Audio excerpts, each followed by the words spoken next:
Lecturer education subject specialist और HM के exams की तैयारी करने वाले तमाम कैंडिडेट्स को मेरी तरफ़ से अस्सलाम वालेकुम।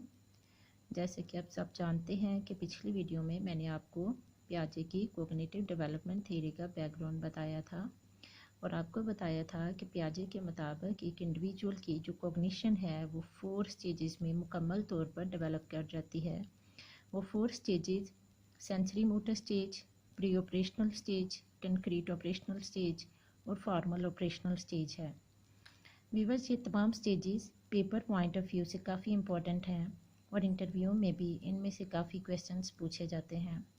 तो चलिए अब इन सब स्टेजेस की 1 बाय 1 एक्सप्लेनेशन देख लेते हैं। नंबर 1, जैसा कि आपको बताया है, सेंसरी मोटर स्टेज है।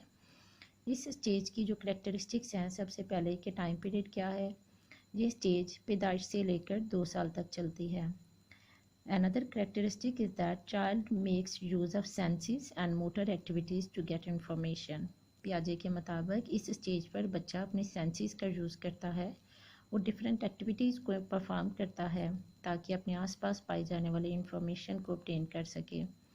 Senses are teachers at this stage, क्योंकि बच्चा बेसिकली अपने सेंसेस पर डिपेंड कर रहा होता है इस स्टेज पर, लिहाजा सेंसेस जो हैं वो बच्चे की तमाम एक्टिविटीज़ को रन करती हैं। पियाजे के मुताबिक इस स्टेज पर बच्चा जो है वो लिटिल साइंटिस्ट है। At this stage a child is little scientist as he is curious to know about different things around him. पियाजे के मुताबिक बच्चा जो है वो अपने आसपास की चीज़ों के बारे में जानने के लिए बहुत ज़्यादा क्यूरियस होता है और वो डिफरेंट एक्टिविटीज़ को परफॉर्म करता है। मिसाल के तौर पर आपने देखा होगा कि बच्चे के हाथ में अगर कोई भी चीज़ पकड़ाई जाए तो वो उसको फेंक कर देखता है। वो चेक करता है असल में कि कोई भी चीज़ फेंकें तो क्या होता है।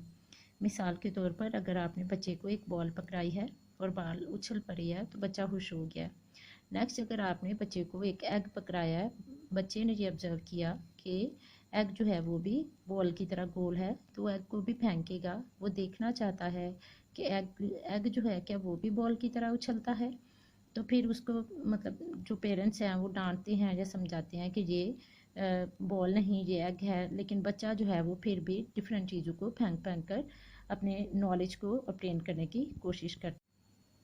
नेक्स्ट करेक्टरिस्टिक जो इस स्टेज पर है वो है object permanence. Eight this stage a child shows object permanence as his memory starts to develop, so things remain in child's mind. पियाजे के मुताबिक जैसे कि इस स्टेज के एंड पर बच्चे की जो मेमोरी है वो डेवलप होती जाती है, इसलिए चीज़ें जो हैं वो बच्चे के जहन में रह जाती हैं। मिसाल के तौर पर अगर आप ने बच्चे को एक पेंसिल पकड़ा दी है और कुछ देर के बाद आप उससे वापस लेते हैं तो बच्चा क्या करेगा, रोना शुरू कर देगा और उस वक़्त तक खामोश नहीं होगा जब तक कि आप उसको उसकी पेंसिल वापस नहीं कर देते।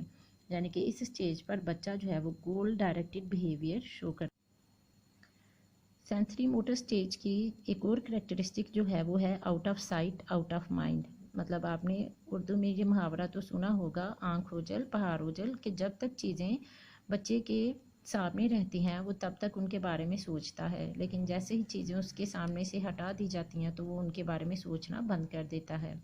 लेकिन आपने ये बात फ़र्क याद रखना है कि जो ऑब्जेक्ट परमानेंस है वो इस स्टेज के एंड पर डेवलप होती है, जबकि out of sight out of mind जो है ये अर्ली स्टेज पर होती है। At very early stage, something is taken away, the child will not bother about it. He will try to get something in front of him. वही बात जो मैंने अभी आपको बताई है कि सिर्फ उन्हीं चीज़ों के बारे में बच्चा बोदर करता है जो उसके सामने है। जैसे ही चीज़ उसके सामने से हटा ली जाती है तो वो उसके बारे में सोचना बंद कर देता है। एक और करेक्टरिस्टिक जो है वो डेफर्ड इमिटेशन है। At this stage child imitates other person's activities not at that time but after some time.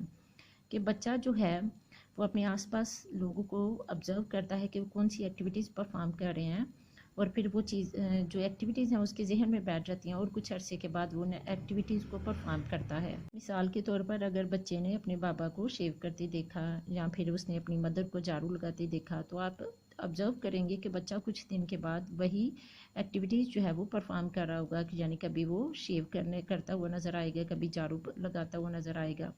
एक और करेक्टरिस्टिक जो इस स्टेज पर ऑब्जर्व की जाती है वो रिफ्लेक्स एक्शन है। रिफ्लेक्स एक्शंस वो एक्शंस हैं जो इनवॉलंटरी एक्शंस होते हैं, जो एक इंडिविजुअल के कंट्रोल में नहीं होते। और ये रिफ्लेक्स एक्शन जो है ये भी इस स्टेज के बहुत अर्ली टाइम पे ऑब्जर्व किया जाता है। मिसाल के तौर पर सकलिंग है कि जैसे ही बच्चे के मुंह में कोई चीज़ डाली जाती है तो वो उसको सक करना शुरू कर देता है।